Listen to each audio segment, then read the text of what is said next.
Di sini kita tulis peran as-sunnah bayanun nasakh, bukan nasikhun lil Quran. Tolong dibedakan. Di sini kita tidak mengatakan peran as-sunnah di sisi Al-Quran untuk menasakh Al-Quran. Tidak. Kita mengatakan bayanun nasakh. Artinya bayanun nasakh yang menjelaskan terjadinya nasakh di dalam Al-Quran. Memang jumhur ulama dari mazhab Abu Hanifah, mazhab Maliki, dan mazhab Hambali, mereka memandang bahwa boleh saja Al-Quran dinasakh dengan as-sunnah. Tapi dengan syarat, menurut mereka sunnahnya sunnah mutawatirah. Walaupun ada segelintir ulama mengatakan hatta sunnah ahad, selama dia sahih, boleh saja dia menasakh Al-Quran. Tapi dalam mazhab Al-Imam Asy-Syafi'i radhiyallahu ta'ala anhu, pendapat ini ditolak. Kenapa?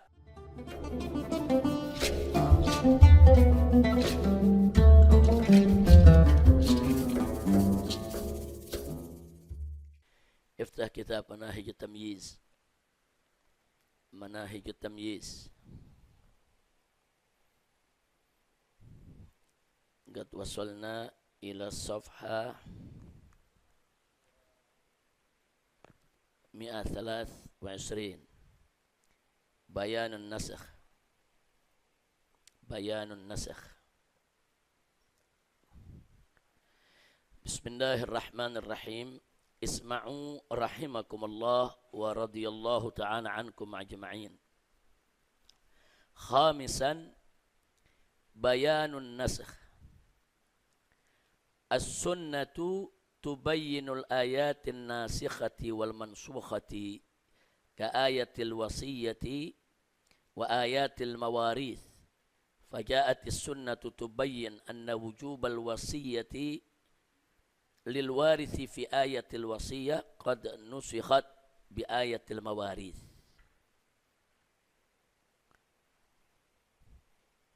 Yang kelima, di antara peran as-sunnah terhadap Al-Quran, kita sedang membahas persoalan yaitu kedudukan as-sunnah di sisi Al-Quran. Maka natu sunnah indal Quran. Kita sudah bahas dari yang pertama, sudah panjang lebar kita katakan perasaan sunnah. Yang pertama tafsilul mujmal, yang kedua taqyidul mutlak, yang ketiga takhsisul am, yang keempat bayanul muskil, dan yang kelima bayanun nasakh. Di sini kita tulis peran as-sunnah bayanun nasakh, bukan nasikhun lil Quran. Tolong dibedakan.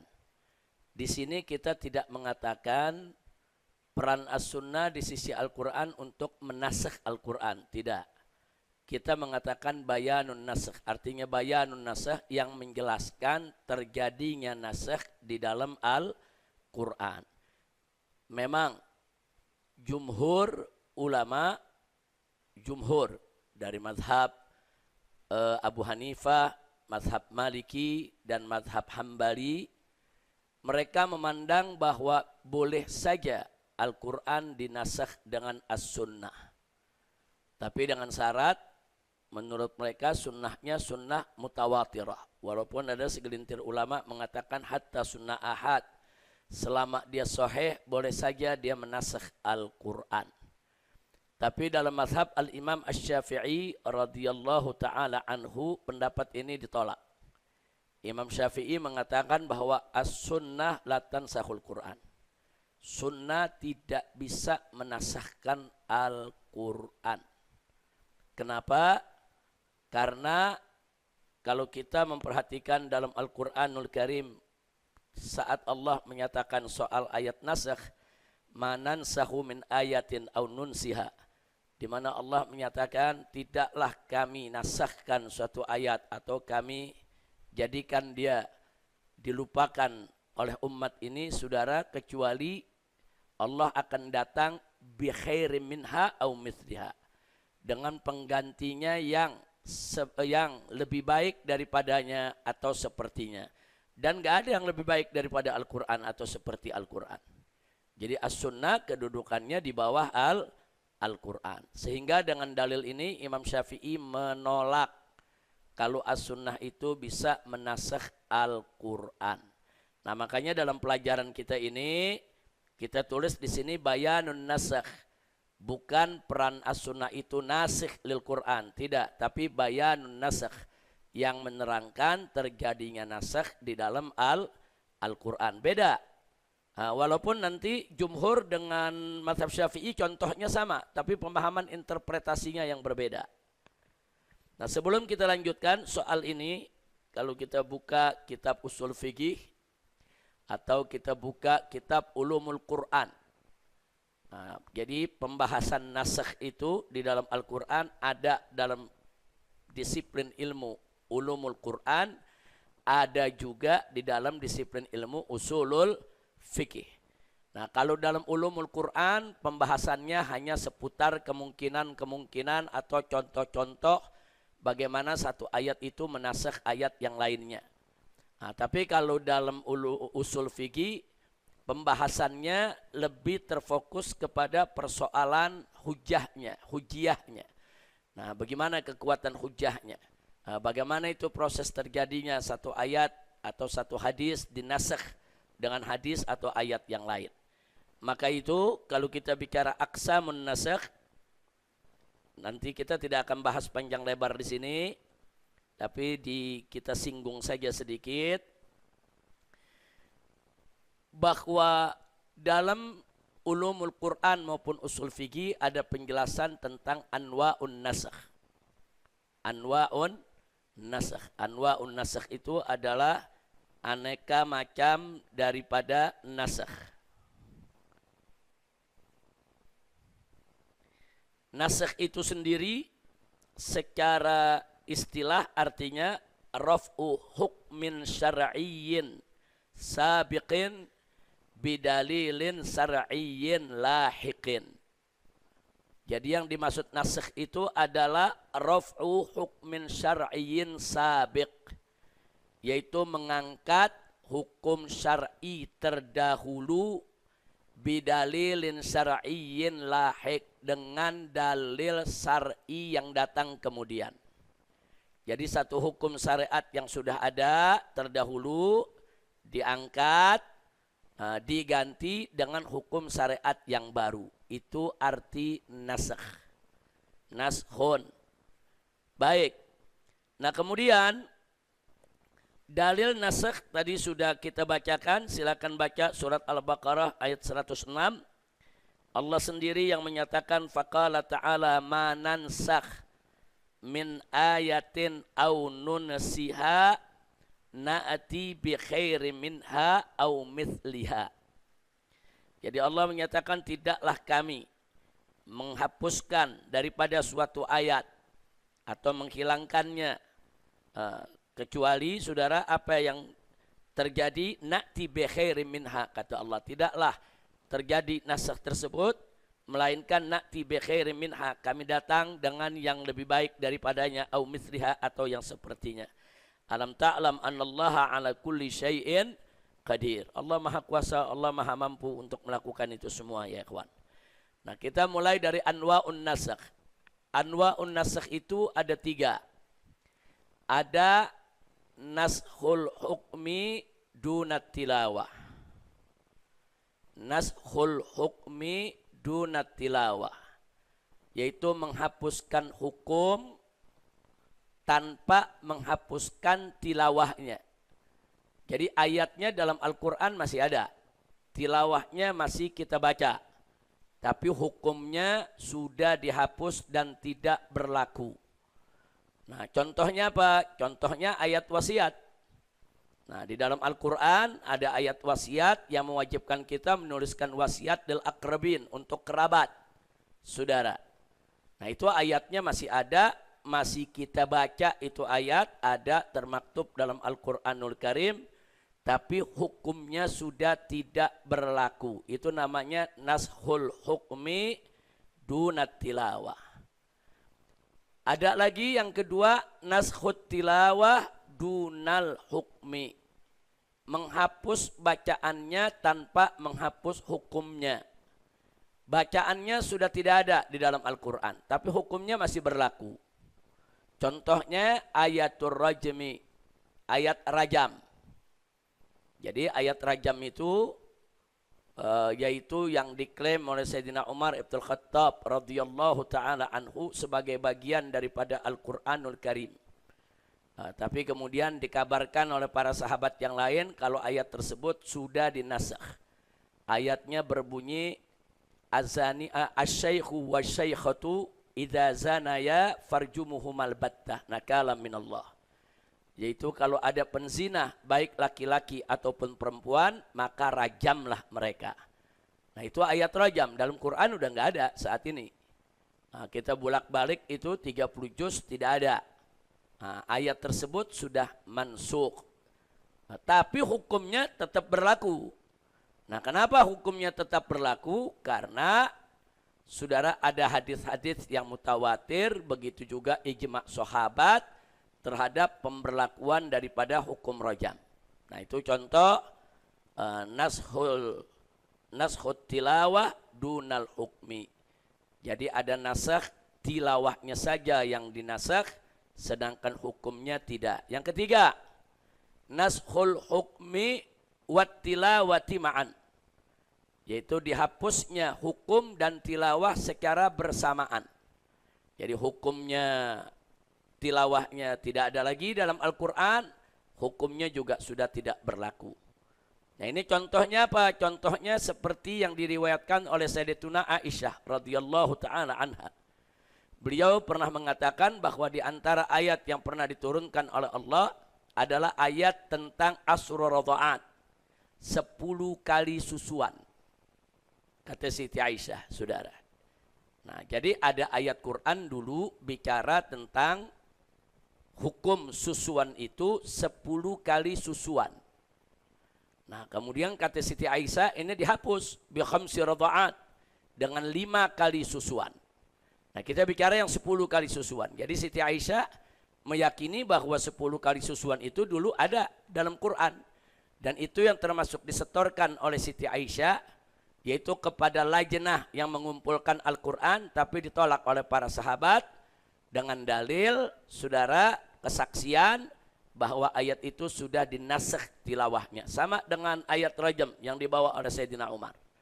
Sayyidina Umar bawa ayat rajam ke lajnah supaya dimasukkan itu bagian dari Al-Quran, tapi ditolak oleh para penghafal Al-Quran dari kalangan sahabat Nabi karena mereka ketahui kalau itu termasuk ayat yang sudah dinasakh. Nah jadi ada ayat susuan, 10 kali susuan. Ayatnya sudah tidak ada dalam Al-Quran. Hukumnya juga udah nggak berlaku, yang berlaku 5 kali susuan, bukan 10. Nah jadi ayatnya dihapus, hukumnya juga dihapus. Nah itu contoh daripada ada nashul hukmi dunat tilawah, ada nashut tilawah dunal hukmi, ada nashut tilawah wal hukmi. Itu macam-macam daripada an-nasakh, dan itu terjadi. Nah kemudian yang bagian kedua yang perlu kita ketahui adalah ahwalun nasakh. Nah ahwalun nasakh ini saudara, yaitu ada pembagian nasakh dari segi yaitu jenis sumbernya. Yang pertama naskhul Quran bil Quran. Nah, naskhul Quran bil Quran. Nah, jadi ayat Al-Quran dinasakh dengan ayat Al-Quran. Seperti ayat wasiat dinasakh dengan ayat warisan. Nah, jadi ayat dinasakh dengan ayat. Atau seperti ayat taqwallah. Ayat pertama, ya ayyuhalladzina amanu taqullaha haqqa tuqatih. Ittaqullaha haqqa tuqatih. Bertakwalah kepada Allah dengan sebenar-benarnya takwa. Nah, turun ayat lain, ittaqullaha mastata'tum. Bertakwalah kepada Allah semampu kamu. Nah jadi waktu ayat yang pertama turun, ittaqullaha haqqa tuqatih. Nah banyak sahabat datang kepada Nabi alaihi salatu wassalam. Mereka bertanya dan mempertanyakan, ya Rasulullah, siapa di antara kami yang mampu takwa kepada Allah dengan sebenar-benarnya takwa? Nah, jadi sahabat lihat, nggak ada di antara kami yang mampu untuk melaksanakan perintah ini. Nah turun ayat yang kedua. yaitu ittaqullah mastata'tum, takwalah kepada Allah semampu kamu. Sebagian ulama melihat hubungan kedua ayat ini hubungan nasikh mansukh. Tapi sebagian ulama lagi mengatakan enggak, ini bukan nasikh mansukh, tapi ayat yang pertama dijelaskan maksudnya oleh ayat yang kedua. Nah, jadi ulama enggak semua sepakat tentang nasikh mansukh dalam Al-Quran. Jumhur sepakat dalam Al-Quran ada nasikh dan mansukh. Tapi ada segelintir ulama mengatakan tidak ada nasikh mansukh dalam Al-Quran. Yang ada satu ayat berlaku untuk satu periode, ayat berikutnya datang untuk periode yang berikutnya. Atau yang ada ayat yang satu belum jelas dijelaskan oleh ayat yang berikutnya. Atau yang ada ayat yang pertama diturunkan masih bersifat seperti yang kita jelaskan kemarin, global atau secara umum. Ayat berikutnya yang merincikan. Nah, jadi sekali lagi, tapi kebanyakan ulama mengatakan ada naskh di dalam Al-Quran dengan dalil ayat tadi. Ya, karena Allah sendiri yang mengatakan manansakh min ayatin. Nah, jadi artinya memang naskh itu ada di dalam Al-Quranul Karim. Itu pendapat jumhur. Makanya kali ini jumhur mengatakan naskhul Quran bil Quran, jumhur sepakat. Naskhul Quran bil Quran jaiz, bisa terjadi dan sudah terjadi. Yang kedua, saudara, yaitu naskhus sunnah bis sunnah. Nah, bagaimana? Yaitu satu ketetapan dari sunnah dibatalkan dan digantikan dengan hukum baru dengan sunnah yang lain. Nah, ini juga sepakat ulama. Jadi bisa terjadi dan sudah terjadi. Seperti apa? Seperti hukum nikah mut'ah. Nah, nikah mut'ah itu ada hadis yang membolehkan pada awalnya. Kemudian terakhir belakangan ada hadis yang mengharamkan sampai hari kiamat. Nah, ini artinya hukum hadis tersebut yang pertama dinasakh dengan hadis yang datang berikutnya ya ikhwan. Itu naskhus sunnah bis sunnah. Yang ketiga naskhus sunnah bil Quran. Nah, ini juga ulama sepakat bisa terjadi. Nah, naskhus sunnah bil Quran itu bisa terjadi dan sudah terjadi. Seperti apa? Seperti ayat tentang kiblat, fawalli wajhaka satra masjidil haram. Sebelumnya dalam hadis ditetapkan bahwa kiblat itu ke Baitul Maqdis. Itu yang menetapkan hadis perbuatan Nabi, petunjuk Nabi, para sahabat semua selama 16 bulan sholat kiblatnya menghadap ke Baitul Maqdis. Nah, begitu ayat ini turun fawalli wajhaka satra masjidil haram, kiblat berubah, yaitu dari Baitul Maqdis kembali ke Al-Ka'bah Al-Musyarrafah, ke Masjidil Haram yang ada di Mekah. Ini artinya naskhus sunnah bil Quran. Hukum yang ditetapkan oleh sunnah kemudian diganti dengan hukum yang ditetapkan oleh Al-Quran. Nah, jadi yang pertama, kedua, tiga tadi ulama sepakat. Naskhul Quran bil Quran mereka sepakat. Naskhus sunnah bis sunnah mereka sepakat. Naskhus sunnah bil Quran mereka sepakat. Bisa terjadi dan sudah terjadi. Nah, yang mereka perdebatkan yang keempat. Naskhul Quran bis sunnah. Al-Quran dinasakh dengan as-sunnah. Jumhur ulama mengatakan bisa terjadi. Nah, yang dimaksud jumhur di sini tiga mazhab yang saya sebutkan tadi selain mazhab Imam Syafi'i, yaitu mazhab Hanafi, Maliki dan Hambali. Mereka bilang bisa terjadi. Dalil yang mereka pakai ayat wasiat ya ikhwan. Nah, jadi dalil yang mereka pakai hadis la wasiyata li waris. Jadi mereka bilang ayat wasiat dibatalkan dengan hadis la wasiyata li waris. Ayat wasiat mewajibkan wasiat bagi orang-orang yang akan meninggal dunia atau yang sakit, yang sudah sekarat ya ikhwan, jangan lupa yaitu tulis wasiat untuk keluarganya, untuk kerabatnya. Wajib dia tulis. Tapi begitu Nabi mengatakan la wasiyata li waris, tidak ada wasiat untuk ahli waris, maka ayat tadi hukumnya menjadi batal. Jadi menurut jumhur ini bukti kalau sunnah bisa menasakh Al-Quran. Nah, sedangkan mazhab Syafi'i mengatakan nggak bisa, nggak boleh. Saudara, apalagi la wasiyata li waris itu bukan hadis mutawatir. Hadis ahad mutawatir aja nggak bisa menghapus Al-Quran, apalagi hadis ahad, saudara. Nah, jadi mazhab Syafi'i menjawab bahwa Al-Quran tidak boleh dinasakh dengan as-sunnah. Lalu bagaimana dengan hadis la wasiyata li waris? Hadis la wasiyata li waris hanya menjelaskan bahwa ayat wasiat dibatalkan dengan ayat warisan. Karena dalam Al-Quran kan ada ayat warisan. Yusikumullahu fi auladikum lidzakari mithlu hadzil unsayain. Saudara. Nah ini ayat warisan. Dalam surat An-Nisa. Sementara tadi yaitu ayat wasiat. Ayat wasiat dibatalkan dengan ayat warisan. Dari mana kita tahu ayat wasiat dibatalkan dengan ayat warisan? Taunya dari hadis ini. Jadi hadis ini disebut bayanun nasakh. Tapi kalau menurut mazhab Hambali, Hanafi, Maliki, ayat ini menasakh Al-Quran. Nah, berarti perannya nasikhun lil Quran. Sedangkan dalam mazhab Syafi'i enggak. Ayat ini tidak menasakh Al-Quran. Ayat ini hanya menjelaskan terjadinya nasakh di dalam Al-Quran. Terjadinya nasakh antara ayat dengan ayat, ya ikhwan. Nah itu. Dan menariknya dalam persoalan ini, saudara, banyak ulama-ulama sekalipun dari mazhab Hanafi, Hambali maupun Maliki, yaitu yang sepakat dengan pendapat Imam Syafi'i. Termasuk Ibn Taimiyah. Nah, termasuk Ibn Taimiyah dalam persoalan ini, saudara, beliau membela, menguatkan pendapat Al-Imam Asy-Syafi'i. Nah maka itu dalam kitab kita kembali ke halaman 123.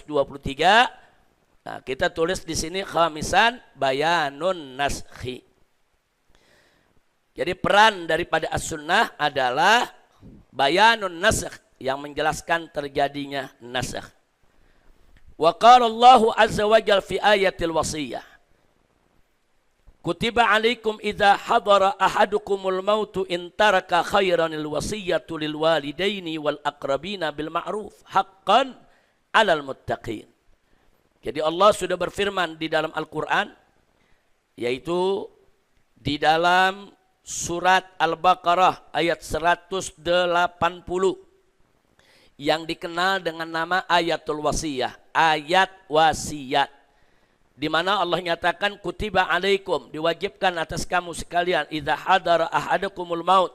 Nah, jika sudah hadir siapapun di antara kamu, yaitu hadir kematian, sekarat, sakit keras, sakit menjelang meninggal dunia, intaraka khairan, kalau dia meninggalkan khairan, meninggalkan harta, ada peninggalan dia punya, sementara dia sakit keras, saudara, ada tanda-tanda sakit itu semakin hari semakin parah.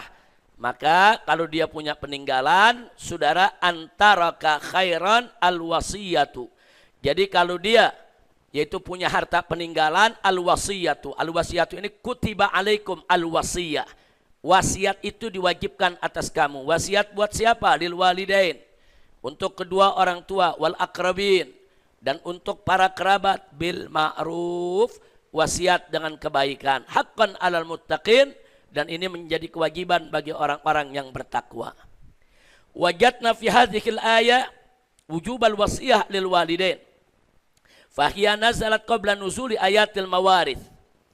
Allati dzakara fiha annal walidain minal warasah. Jadi kita lihat ayat ini, saudara, itu mewajibkan wasiat untuk kedua orang tua. Dan ayat ini perlu diketahui turun sebelum turunnya ayat warisan. Yang di dalamnya, saudara, tertera annal walidain minal warasah, bahwa kedua orang tua termasuk ahli waris. Summa ba'da nuzuli ayatil mawarith, dan setelah turunnya ayat-ayat warisan, ja'al hadis, maka datanglah hadis an adam jawazil wasiyah lil warasah. Hadis tentang tidak bolehnya wasiat untuk ahli waris, illa kecuali bi'izni jami'il warasah, dengan izin seluruh ahli waris. Wa huwa qaulun Nabi sallallahu alaihi wasallam, itu sabda Nabi yang berbunyi innallaha qad a'ta kulli haqqin haqqah ala la wasiyata liwaris. Allah telah memberikan setiap yang punya hak-haknya masing-masing dalam warisan, yaitu dalam Al-Qur'an ada ayat warisan. Nah, karenanya ala la wasiyati liwaris. Setelah itu tidak ada lagi wasiat bagi ahli waris. Wa fi kitabil marasil li Abi Daud an Ibnu Abbas, dalam kitab Al-Marasil karangan Abu Daud yang bersumber dari Ibn Abbas radhiyallahu anhu, bahwa Nabi SAW bersabda, la wasiyata liwarithin illa an yasha'al waratha. Jadi tidak ada wasiat bagi ahli waris kecuali kalau ahli waris menghendakinya atau setuju. Silakan azan dulu.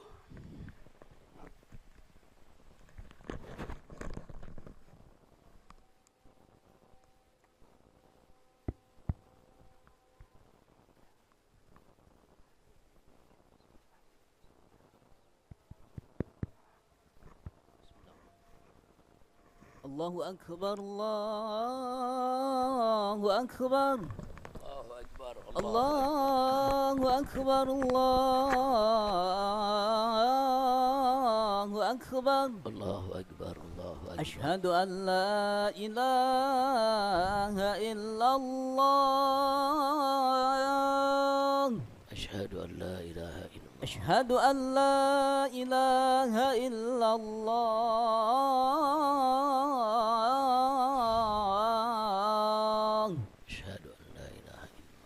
أشهد أن محمد رسول الله. أشهد أن محمد رسول الله.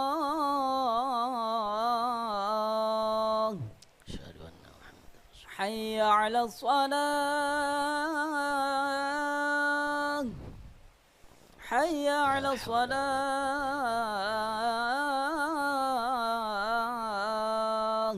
لا حول ولا قوة. حي على الفلاح. لا حول ولا قوة. حي على الفلاح.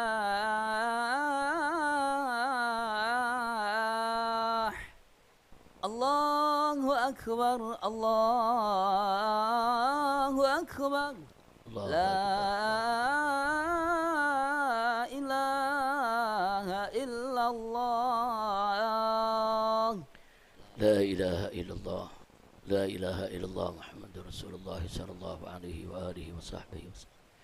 اللهم رب هذه الدعوة التامة والصلاة القائمة سيدنا محمد وسيلة وفضيلة الشرف درجة العالية الرفيعة وابعثه مقاما محمودا الذي وعدته إنك لا تخلف الميعاد. رب اغفر لي ولوالدي وارحمهما كما ربياني صلى الله على سيدنا محمد وعلى صحبه أجمعين والحمد لله رب العالمين. Baik, kita lanjutkan ya ikhwan. Bismillahirrahmanirrahim. Wa ba'da kulli hadza, setelah penjelasan tadi di atas semua saudara yang kita sudah sampaikan, hal yang juga kita mesti tahu, rawal Imamul Bukhari radhiyallahu anhu, bahwa Imam Bukhari juga meriwayatkan hadisan, sebuah hadis, yubayyinu naskha wujubil wasiyah fi ayatil wasiyah bi ayatil mawarith. Jadi satu hadis yang menerangkan tentang nasakhnya kewajiban wasiat di dalam ayat wasiat dengan ayat mawaris. Yaitu keterangan yang diambil oleh Imam Bukhari wa huwa qaul Ibnu Abbas. Yaitu apa yang pernah diucapkan oleh Ibn Abbas radhiyallahu anhu, di mana beliau pernah mengatakan kanal malu lil walad wa kanatil wasiyatu lil walidain fanasakhallahu min dzalika ma ahab faja'ala lidzakari mithlu hadzil unsayain wa ja'ala lil abawain likulli wahidin minhum as-sudus wa ja'ala lil mar'ati as-sumun war rubu wa lizawj as-satr war rubu. Nah, jadi di sini ada penjelasan dari Ibn Abbas, saudara, kanal mal lil walad. Dulunya yang namanya harta warisan itu selalu untuk anak, lil walad. Anak laki saudara, anak perempuan, biasanya itu orang tua punya harta ditinggalkan ya buat anaknya. Wa kanatil wasiyatu lil walidain, sedangkan untuk kedua orang tua itu lewat wasiat. Fanasakhallahu min dzalik ma ahab, kemudian Allah hapuskan yang sedemikian itu sesuai dengan apa yang Allah kehendaki. Faja'ala lidzakari mithlu hadzil unsayain, kemudian Allah tetapkan bahwa laki-laki bagiannya 2 kali bagian perempuan. Wa ja'ala lil abawain, dan untuk kedua orang tua likulli wahidin minhum as-sudus, masing-masing mendapatkan 1/6. Wa ja'ala limar'ati sumun war rubu, sedangkan bagi istri dapat 1/8 dan 1/4. Walizawj, dan bagi suami as-satra war rubu, dapat 1/2 dan 1/4. Nah, penjelasan Ibn Abbas ini menjadi penguat bahwa hadis la wasiyat li waris itu hanya menjelaskan terjadinya nasakh antara ayat wasiat dengan ayat warisan. Jadi sama sekali bukan hadis tersebut yang menasakh Al-Quran. Dan ini memperkuat pendapat Al-Imam Syafi'i radhiyallahu ta'ala anhu. Cukup pelajaran kita sampai di sini tentang bayanun nasakh. Kalau nggak salah di pelajaran-pelajaran yang lalu Habib Idrus yang bertanya tentang bayanul muskil dan bayanun nasakh. Betul. Nah, bayal muskil udah kita jelaskan pada pelajaran yang lalu. Antum nggak hadir waktu itu. Nah, bayanun nasikh ini jawabnya. Nah, jadi sekali lagi apa yang sudah ditanyakan oleh ikhwan kita satu persatu terjawab melalui penjelasan yang ada di dalam kitab ini. Ada beberapa ikhwan juga yang bertanya hal-hal yang belum kita bahas. Nanti akan datang 2, 3, 4 halaman berikutnya juga akan ada jawaban-jawabannya. Silakan kalau ada pertanyaan sebelum kita masuk ke pelajaran faraid. Siapa yang punya pertanyaan tentang bayanun nasikh? Jadi as-sunnah itu banyak sekali perannya di sisi Al-Quran. Nanti terakhir yang akan kita jelaskan peran as-sunnah di sisi Al-Quran adalah insya ahkamin jadidah. Itu pelajaran yang akan datang. Insya'u ahkamin jadidah artinya membuat hukum baru. Artinya membuat hukum baru. Insya ahkamin jadidatin sakataan hal Quran. Membuat suatu hukum baru yang belum dijelaskan di dalam Al-Quran. Nah, jadi nanti kita lihat, ternyata ada hukum-hukum yang memang dalam Al-Quran nggak ada. Nah, tapi hadis Nabi yang menjelaskan hukum-hukum tersebut.